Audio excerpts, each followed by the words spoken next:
আমি গত কয়েকদিন আগে শুনেছি এক ভাই আমার বলেছে, হুজুর ছেলেপেলেদেরকে বড় করেছে ঠিকই, আজকে বাপ বিছানায় পড়েছে, ভালো খাবারটুকু দেয় না, বাপ বিছানায় পায়খানা করবে বলে। অথচ আপনি যখন বিছানায় পড়েছিলেন ছোট্ট অবস্থায়, যেমন আমি আমার ছোট বাচ্চাটার কথা বলি, বাচ্চাটার বয়স 8-9 মাস, সেদিন আমি ঘাড়ের উপরে পেটের এই যে বুকের উপর নিয়ে দাঁড়াই আছে, হঠাৎ করে বাচ্চাটা পায়খানা করে দিচ্ছে। কোথায়? আমার বুকের উপরে। আমার ছেলে আমার বুকের উপরে পায়খানা করে দিয়েছে। আচ্ছা, আমি যখন ওই ছেলের মতো ছোট্ট হয়ে যাব, তখন আমার ছেলে যদি আমাকে বলে না না বাবাকে বের করে দাও, চ্যানেলটি সাবস্ক্রাইব করে আমাদের সঙ্গেই থাকুন। এটা কি সন্তানের আদর্শ হবে? সুতরাং সন্তান চাইতে হলে আল্লাহ তাআলার কাছে আদর্শবান সন্তান চাইতে হবে। যদি আপনি পিতার সন্তান দাবি করে থাকেন, আপনি যদি বলে থাকেন আমার জাতির পিতা ইব্রাহিম, তিনি কেবলমাত্র সন্তান চাইবেন, নেক সন্তান। আর যদি মনে করেন আমার জাতির পিতা ইব্রাহিম না, আমার জাতির পিতা আরেকজন, তাহলে আপনার নেক সন্তান আসবে না। আপনার নেক সন্তান আসবে না। আপনার জাতির পিতা মানতে হবে একজনকে। জাতির পিতা যাকে আল্লাহ তাআলা ঘোষণা করেছেন, স্বীকৃতি দিয়েছেন, তিনি আপনার আমার জাতির পিতা। আমাদের জাতির পিতা নিয়ে তো বাংলাদেশে জানাটানির অভাব নাই। অভাব আছে? কেউ তো বলেছেন জাতির পিতা, তাকে যদি জাতির পিতা না বলা হয় সে বাংলাদেশেই থাকতে পারবে না বলেছেন। অথচ এখন তারা বাংলাদেশেই নাই। যারা বাংলাদেশে থাকতে পারবে না বলেছে, তারা বাংলাদেশে নাই। যারা জাতির পিতা তাদেরকে স্বীকার করে নাই, তারাই আজকে বাংলাদেশে আছে।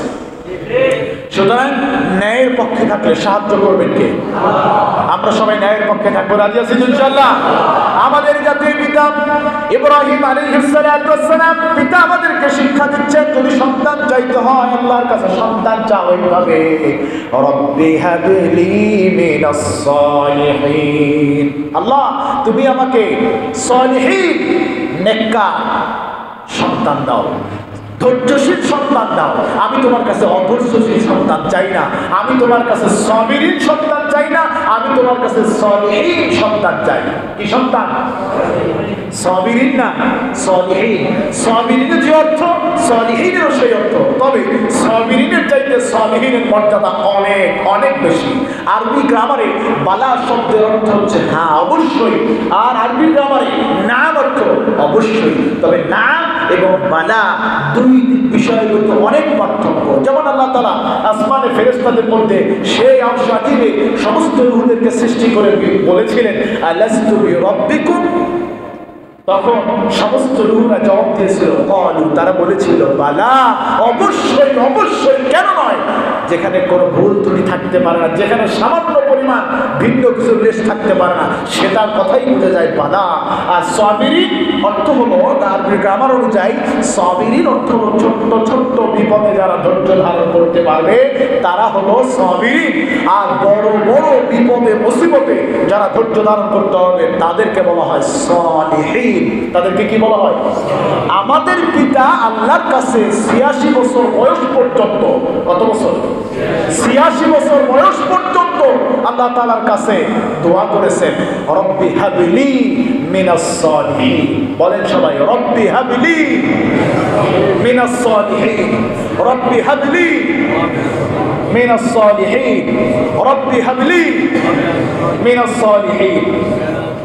এখন বুড়ারাও তো করছে, সন্তান হবে না আবার? সন্তান কি আবার হবে? আর হবে না? দোয়া তো করে ফেলেছে, আল্লাহ তাআলা কবুল করে। অনেক বৃদ্ধরা দোয়া করেছে, আল্লাহ রব্বি হাবলি মিনাস সালিহিন, রব্বি হাবলি মিনাস সালিহিন, আল্লাহ নেক সন্তান দাও, নেক সন্তান দাও। হ্যাঁ, সন্তান হোক বা না হোক, যেই সন্তানগুলি আছে আল্লাহ তাদেরকে তুমি নেক বানাইয়া দাও। জোরে বলেন আমিন। কারণ সন্তান হয়েছে ঠিকই, অনেক ঘরে সন্তান শয়তানে পরিণত হয়েছে, অনেক ঘরে সন্তান শয়তানে পরিণত হয়েছে। আর এর পিছনে কিছু কারণও আছে। শুধু সন্তানের উপরে দোষারোপ করলেই চলবে না। আজকে যে তৃতীয় লিঙ্গ জন্ম হয়, যদিও এটা আল্লাহ প্রদত্ত, তবে এখানে পিতামাতার কিছু হাত বা পিতামাতার কিছু কাজ রয়েছে, যে কারণেই এই ঘরগুলিতে তৃতীয় লিঙ্গ পয়দা হয়, যেটা কোরআন এবং হাদিসের দৃষ্টিকোণ থেকে বিশ্লেষণ এবং ডাক্তারি কিছু বিশ্লেষণযোগ্য। আমি সেদিকে যেতে পারবো না। আমার ভাইয়েরা, আল্লাহ তাআলা বলেছেন, আমাদের পিতা বলেছেন আল্লাহ তুমি আমাকে নেক সন্তান দান করো, যারা ধৈর্যশীল হতে পারবে, যারা দুনিয়ার ভিতরে ভিতরে সবর অবলম্বন করতে পারবেন, বড় বড় বিপদ আপদ মুসিবতে যারা ধৈর্যশীল হতে পারবেন, এমন সন্তান তুমি আমাদেরকে দান করো। এমন সন্তান কি আমাদের বাংলাদেশে আছে? আছে? আমরা অনেকে হয়তো দেখি বা অনেকে হয়তো দেখি না। আমার ভাইয়েরা, যদি আমি কথা বললে বলবেন হুজুর আপনি আবার তো রাজনীতি করতেছেন। ভাই, আমি রাজনীতি করতেছি না, তবে যেটা বাস্তবতার সাথে আমার মিল রেখে কথা বলতেই হবে, এটাই স্বাভাবিক। আমি অবাস্তবতার সাথে কথা বলে আপনাদেরকে এই যে বড় একটা কাঁঠাল আসলো, এই যে কি বলেন, এই উদাহরণস্বরূপ মানুষ বলে ধরেন যে এটা আসছে, এই যে এখানে বললো এই হয়ে গেল কি জানি বহু কিছু, এমন কিছু না। বাস্তবতার সাথে মিল রেখে কথা বলা আমি পছন্দ করি। আমাদের বাংলাদেশ স্বাধীন হয়েছে কত সালে? মানে 24 ভুলে গেছেন আপনারা? 24 বার? হ্যাঁ, দ্বিতীয় স্বাধীন ছিল বলবেন না? প্রথম স্বাধীন 1971 সাল, যেটাও স্বৈরাচার থেকে বাংলা মুক্ত হয়েছে। তার আগেও তার একটা স্বাধীন হয়েছে। কত সাল? 52 সাল। 52 সালে একটা স্বাধীন হয় না? ভাষার জন্য আমাদের দেশটা স্বাধীন হয়েছে না? ভাষার জন্য একটা যুদ্ধ হয়েছে। এই দেশকে স্বৈরাচার মুক্ত করার জন্য আরেকটা যুদ্ধ হয়েছে। আবার স্বৈরাচার মুক্ত করার জন্য আরেকটা যুদ্ধ হয়েছে।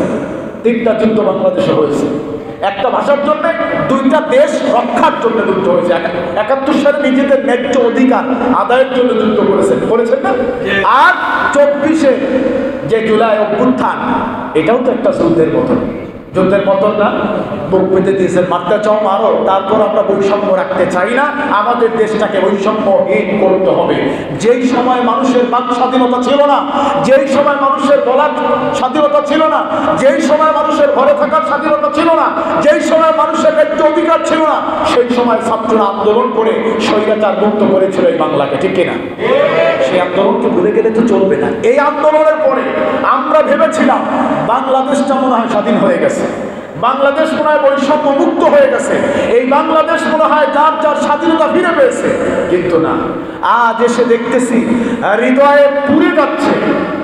আমরা দেখতেছি এই বাংলাদেশ যে ছাত্ররা স্বাধীন করলো, সেই ছাত্রদেরকে আবার কিছু মহল, এক ধরনের মানুষেরা তাদেরকে আবার ছবিটা নিয়ে জুতাপিটা করতেছে। অকৃতজ্ঞ যে আল্লাহ তাআলা বলেছেন, খালি খালি বলেন নাই। ইন্নাল ইনসানা লিরাব্বিহি লাকানুন, যে বলেছে মানুষের আরো সবচাইতে অকৃতজ্ঞ এবং খারাপ, তার প্রমাণ হলো বাংলাদেশের কিছু রাজনৈতিক মহল, যারা জুলাই অভ্যুত্থানে নিজেদের বুক পেতে বলেছেন মারতে চাইলে মারো, কিন্তু তারপরও আমরা আমাদের দেশকে স্বাধীন করব। তাদেরকে আজকে বিভিন্নভাবে কিছু মানুষেরা টিটকারি করতেছে, অপমান করতেছে, লাঞ্ছিত করতেছে। এটা কোনোদিনই আমাদের কাম্য না। গ্রাম্য ভাষায় একটি কথা আছে, যাকে দিয়ে অপমান, যাকে দিয়ে চক্ষুদান, তাকে করো অপমান। যেই ছেলেপেলেদেরকে দিয়ে আজকে বাংলাদেশটা স্বৈরাচার মুক্ত করলেন, আর আজকে আপনি তাদেরকে এভাবে অপমান করতে পারেন না, এটা হতে পারে না। গতকালকে দেখলাম ডক্টর ইউনূস সাহেব বলতেছেন, আমি আর দেশ চালাবো না, আমি পদত্যাগ করতে চাই। অথচ এই ব্যক্তি বসার পরে যদিও একজন অন্তর্বর্তীকালীন সরকার, যার হাতে তেমন কোনো পাওয়ার নেই, বিদেশি থেকে কোনো বিনিয়োগের ক্ষমতা নেই, আনতে পারবেন না, এমন কোনো ক্ষমতা তার হাতে আসে না। যদি কেউ তা বিনিয়োগ না করে ব্যক্তিগত স্বার্থে বা ব্যক্তিগত উদ্যোগে, তিনি পারবেন না।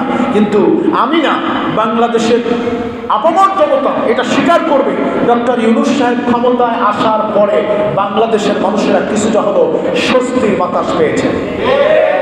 সেটা বাজার দিয়ে হোক, সেটা কেনাকাটা দিয়ে হোক, সেটা বিদ্যুৎ দিয়ে হোক, সেটা নিরাপত্তার দিয়ে হোক। তবে যেই দেশে 16 বছর ধরে চোর পয়দা হয়েছে, মুহূর্তের ভিতরে চাইলেও সেই চোরকে নির্মূল করা মুহূর্তের ভিতরে সম্ভব নয়।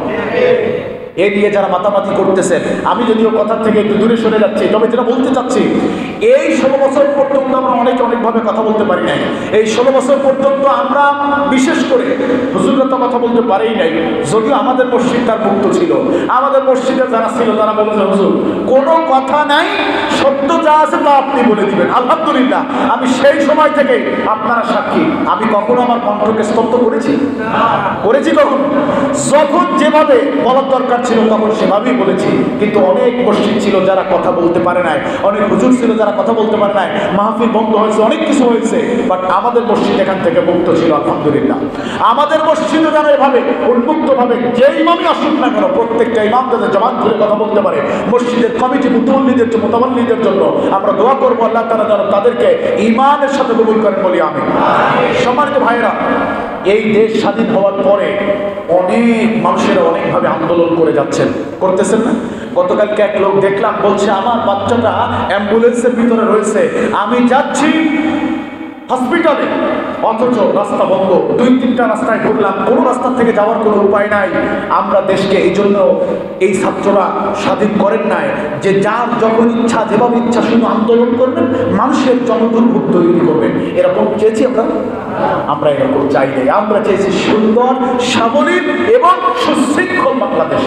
সেখানে আজকে এই আন্দোলন, কালকে ওদের আন্দোলন, পরশুদিন ওদের আন্দোলন, তারপরের দিন ওদের আন্দোলন। বাংলাদেশে তো ইমাম সাহেবের অভাব নাই, ইমামের অভাব আছে। প্রায় 3.5 লক্ষ নয়, প্রায় 4.5 লক্ষ মসজিদ আছে বাংলাদেশে। 4.5 লক্ষ মসজিদে যদি 2 জন করে লোক ধরা হয়, তবে কয় লক্ষ? প্রায় 8 লক্ষ। 8 লক্ষ ইমাম যদি বলে আমাদেরকে সরকারিভাবে বেতন দিতে হবে,